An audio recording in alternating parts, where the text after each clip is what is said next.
Hello friends, welcome to Substars question paper channel. मित्रांनो, आज आपण बीजगणित 2023चा बोर्डाचा पेपर पाहत आहोत. तर या पेपरचे मी तुम्हाला उत्तरे पण दाखवणार आहे. तर चला आपल्या पेपरला सुरुवात करूया. या इथे दिलेल्या सर्व सूचना आहेत. त्याचा पहिला प्रश्न आहे ए.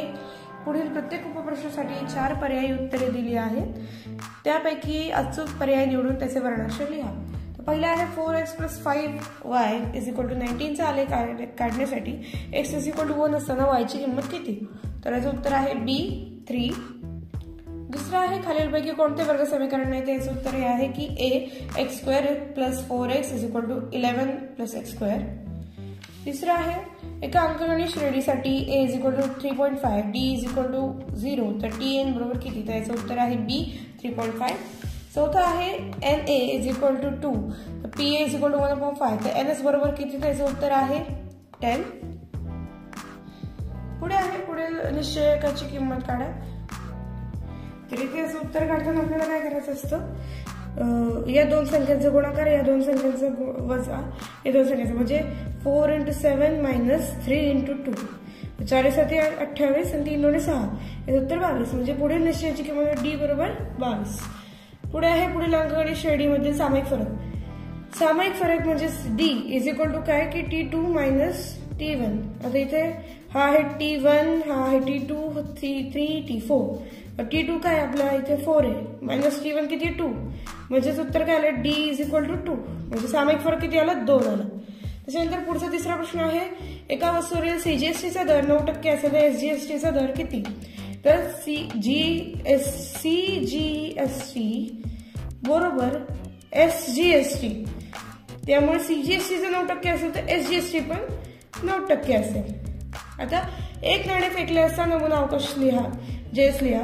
तर एक नाण्याच्या किती बाजू असतात? 2 बाजू असतात. कुठली असते? हेड आणि टेल. त्यामुळे एस बरोबर 2. पुढे आहे दुसरा प्रश्न 2a. खालीलपैकी कोणतेही 2 कृती पूर्ण करा. इथे आपल्याला दिले की हे समीकरण सोडवायचे आहे. तर इथे बघा 5x + 3y = 9 2x - 3y = 12 7x इथे 5 आणि 2 7 झाले +3y - 3y हे कट झाले आणि 9 आणि 12 21 झाले. x बरोबर 21 चे 7 x बरोबर 3. पुढे आहे दुसरा क्वेश्चन वर्ग समीकरणाच्या मुळाचे स्वरूप ठरवण्यासाठी खालील कृती पूर्ण करा. तर इथे आपल्याला दिली आहे x² + 2x - 9 = 0. So x² + 2x - 0 ची तुलना ax² + bx + c = 0 शी करून a = 1 b = 2 c = -9. That's why b² - 4ac = 2² - 4 × 1 × -9. So delta = 4 + 36 = 40. So b² - 4ac is more than 0. So वर्ग समीकरणाची मुळे वास्तव असमान आहेत. नंतर पुढे आहे आपला 5th क्वेश्चन म्हणजे दुसरा प्रश्न बी. खालीलपैकी कोणतेही 4 उपप्रश्न सोडवा. पहिला आहे खालील एक सामायिक समीकरण सोडवा. x + y = 4 आणि 2x - y = 2. तर याचं उत्तर मी तुम्हाला सोडून दाखवते. तुम्हाला बोर्डाच्या पेपरमध्ये पण असंच लिहायचं. इथे प्रश्न क्रमांक 2 बी. पहिला प्रश्न आहे हा. अशा प्रकारे समीकरण मांडून घ्या. समीकरण 1 व 2 ची बेरीज करू. तर x + y = 4 + 2x - y = 2. तर +y - y कट झाला. 3x = 6 x = 6/3 x = 2. x बरोबर 2 ही किंमत समीकरण 1 मध्ये ठेवू.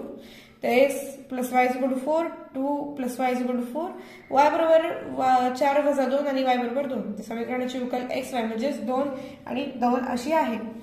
पुढचा प्रश्न पाहूया. पुढचा प्रश्न आहे खालील समीकरण ax² + bx + c = 0 या स्वरूपात लिहा. प्रत्येकातील a b c ची किंमत ठरवा. तर आपल्याला इथे दिलेलं आहे हे समीकरण आहे 2y = 10 - y².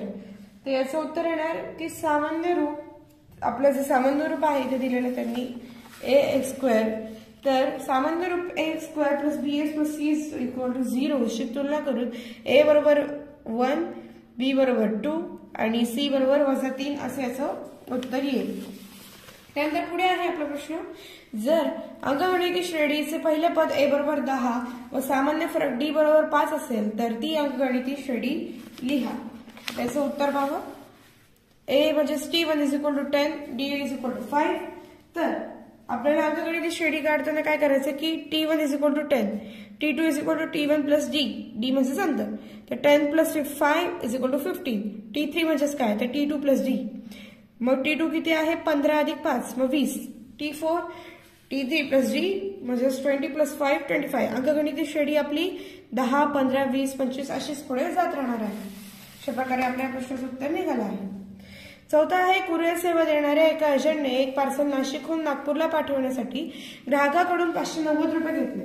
त्या 500 रुपये करपात्र किमतीवर केंद्राचा कर 45 रुपये व राज्याचा कर 45 रुपये आहे. तर या व्यवहारात आकारलेला वस्तू सेवा दर काढा. तर ऍक्च्युली याच्यामध्ये कोणतेही 4 प्रश्न सोडवा असं सांगितलं आहे. तर मी पहिला, दुसरा, हा तिसरा प्रश्न सोडवला आहे आणि याच्या मागचा हा जो 5वा प्रश्न आहे हा मी सोडवलेला आहे. तर ऍक्च्युली माझ्याकडे 4थं उत्तर नाहीये, मी तुम्हाला 5वं उत्तर दाखवते.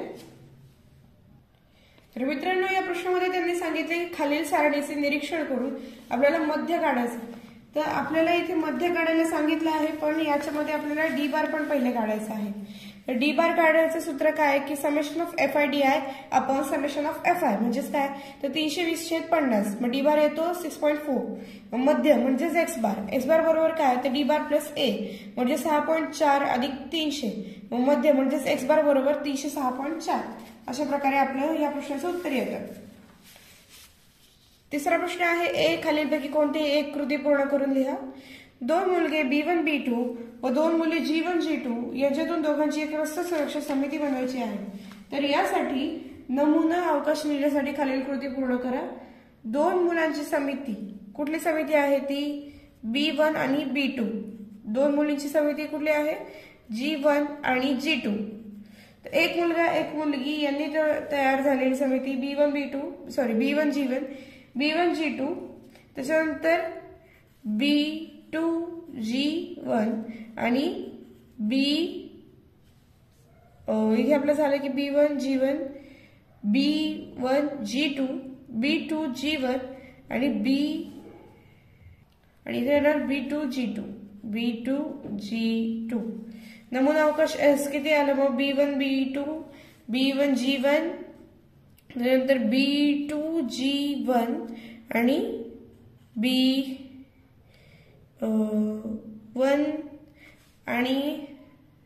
B1 आणि इथे येणार G2. अशा प्रकारे आपला हा झाला नमुना अवकाश. ही आपली एक कृती पूर्ण करून झाली आहे. तसेच पुढे दुसरी कृती आहे, ही दिलेल्या माहितीवरून रिकाम्या जागा भरून आपल्याला इथे ही सारणी पूर्ण करायची आहे.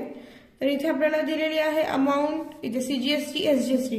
तर इतकं लक्षात ठेवा की जेवढा CGST असणार आहे तितकाच SGST असणार आहे.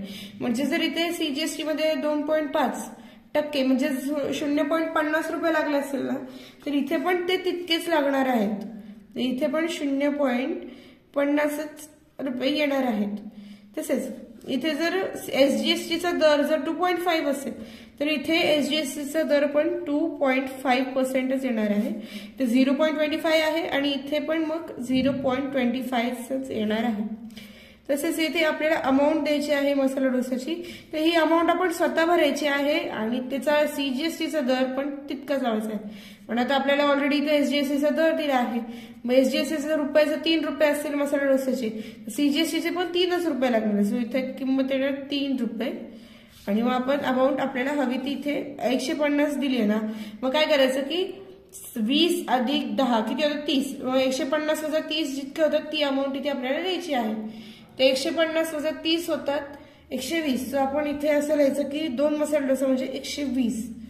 हे झाले 120 रुपये. अशा प्रकारे आपलं भरलं. तर मग CGSTची जी ही टोटल रक्कम आहे ती आपल्याला कम्प्लीट करायची आहे. 0.50 0.25 होता 0.75 प्लस 3 रुपीज. मग ती किती होते.